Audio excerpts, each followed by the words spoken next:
আমার মায়ের বাড়িতে আসা কয়েকদিন হয়ে গেল। কয়েকদিন ধরেই আমার বড় ভাইয়ের বাড়িতে খাওয়া দাওয়া করেছি এবং ঘুরতে গেছি, সবই আমি ব্লগে দেখিয়েছিলাম। আজকে চলে এসেছি ছোট ভাইয়ের বাড়িতে। ছোট ভাইয়ের বাড়ি একই গ্রামে, কিন্তু আমার মায়ের বাড়ি থেকে একটু দূরে। রাত্রেবেলা এসে ঢুকলাম, আর ঢুকেই দেখছি যে কি সুন্দর আমার ভাইয়ের বউ বাড়িটা গুছিয়ে রেখেছে।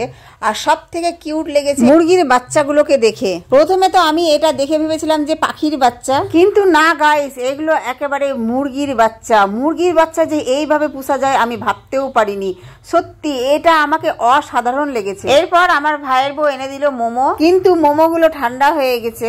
এর জন্য দায়ী আমরাই, কারণ আমরা খেতে একদমই লেট করে দিয়েছি। মোমো আমার খুব পছন্দের খাবার, তাই তো আমার ভাইয়ের বউ এটা এনেছে। মোমো ঠান্ডা হলেও আমি এটা খেয়ে খুবই তৃপ্তি পেয়েছি। আরো একটা জিনিস আমাকে খুব ভালো লেগেছে, সেটা হচ্ছে এই ছোলার গাছটা।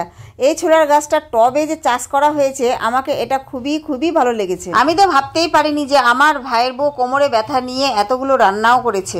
আসলে অন্তর থেকে ভালোবাসা না থাকলে এটা করতে পারতো না। অন্তর থেকে ভালোবাসে বলেই ব্যথা নিয়েও রান্না করেছে এতগুলো। এরপর আমরা সবাই খেতে বসে গেলাম। রান্নাও করেছে অনেক আইটেমের, পোলাও, ডাল, পটল আলুর ভাজা, পাঁপড় ভাজা, আমের চাটনি, মাংস, মাছ, মানে কি বলবো, অনেক ধরনের রান্না করেছে। আর এগুলো রান্না যে এত টেস্টি হয়েছে, আমি তো ভাই খুব তৃপ্তি সহকারে খেয়েছি, একদম মনটা ভরে গেছে। আর এদিকে আমার বড় ভাইয়ের মেয়েগুলো খুব তৃপ্তি সহকারে খেয়েছে, তা দেখেই তো বোঝা যাচ্ছে। এরপর আমার ভাইয়ের বউ এই কোমরে ব্যথা নিয়ে একেবারে কি বলবো, সব জিনিস এক এক করে আমাকে দেখাচ্ছে। কোনটা গিফট পেয়েছে, কোনটা জিনিস কি, সব রকমের জিনিস আমাকে দেখাচ্ছে একটা একটা করে।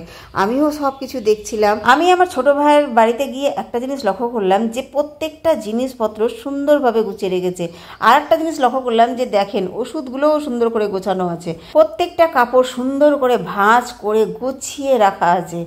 আর প্রত্যেকটা জিনিস গোছানো এবং পরিষ্কার।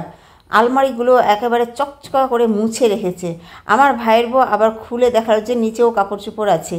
তো আমি এগুলো দেখে সত্যি খুবই খুবই মুগ্ধ হয়েছি। যারা বাড়ি ঘর পরিষ্কার পরিচ্ছন্ন রাখে এবং গুছিয়ে রাখে, তার প্রশংসা আমি তার সামনেই করে দিই। এরপর আমার ভাইয়ের বউ আলমারি থেকে সব কাপড় চোপড় বের করে আমাকে দেখাচ্ছে এক এক করে। এখানে লেহেঙ্গা দেখাচ্ছে। লেহেঙ্গাটা একদম লাল কালারের, খুব সুন্দর লেহেঙ্গা। এই লেহেঙ্গাটা নাকি তার বোনের বিয়েতে কিনেছিল। এই লেহেঙ্গাটা দেখাতে দেখাতে আমাকে বারবার বলছিল, দিদি তোমাকে খুব সুন্দর লাগবে, তুমি একবার পরো, তুমি একবার পরো। এরকম করে বারবার করে আমাকে অনুরোধ করছে, তুমি পরলে খুবই সুন্দর লাগবে। এক এক করে শাড়ি বের করে দেখাচ্ছে। তারপরে বলছে যে দেখো, এটা আনারকালি আমি কিনেছি, এই আনারকালিটা আমি পরেছি, তুমিও পরো। মানে যেটা বের করছে সেটাই বলছে, তুমি একবার পরো, তুমি একবার পরো। আরো একটা লেহেঙ্গা, তারপর আরো একটা শাড়ি, এইভাবে অনেকগুলো শাড়ি, লেহেঙ্গা আর কাপড় চোপড় দেখাতেই ছিল। আমরা তো সব ক্লিপ নিতে পারিনি, মানে ভিডিওই করতে পারিনি। যেগুলো ভিডিও করেছি সেগুলোই দেখালাম। মানে কি বলবো, যেরকম দোকানে গেলে সবকিছু বের করে দেখায়, সেরকমই বের করে দেখাচ্ছিল। এরপর আমার ছোট ভাইয়ের মেয়ে আমাকে মেহেন্দি পরাচ্ছে।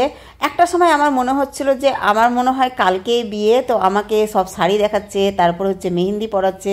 এরপরে আমার মেয়ে আবার আমার ছোট ভাইয়ের মেয়েকে মেহেন্দি পরাচ্ছে। সত্যি মনে হচ্ছে যে ছোট মোটো একটা অনুষ্ঠান হচ্ছে এই বাড়িতে। এরপর আমার ছোট ভাইয়ের বউ লাল চা বানিয়ে আমার চোখের সামনে নিয়ে চলে আসলো। লাল চা দেখে তো আমি খুবই খুশি হয়ে গেছি। আর আমার ছোট ভাইয়ের বউ ভালোভাবেই জানে যে আমি দুধ চা খাই না, কারণ আমার গ্যাসের প্রবলেম। লাল চায়ের মধ্যে যে কি দিয়েছে, এত সুন্দর ফ্লেভার আর এত টেস্ট, খেয়ে তো মনটা একেবারে চাঙ্গা হয়ে গেছে। এরপর এই লাল কাপড়টা আমাকে গিফট করলো। আমাকে মানে কি বলবো, আজকে একেবারে অনেক কিছুই সারপ্রাইজ দিয়েছে। আর আমার ভাইয়ের বউকে দেখো, একেবারে সোজা হয়ে দাঁড়িয়েছে। প্রথম যখন আসলাম তখন একদম কাত হয়ে হাঁটাহাঁটি করছিল। আর আমাদেরকে পেয়ে আমার ভাইয়ের বউয়ের কোমরের ব্যথাটাও ভালো হয়ে গেছে খুশিতে।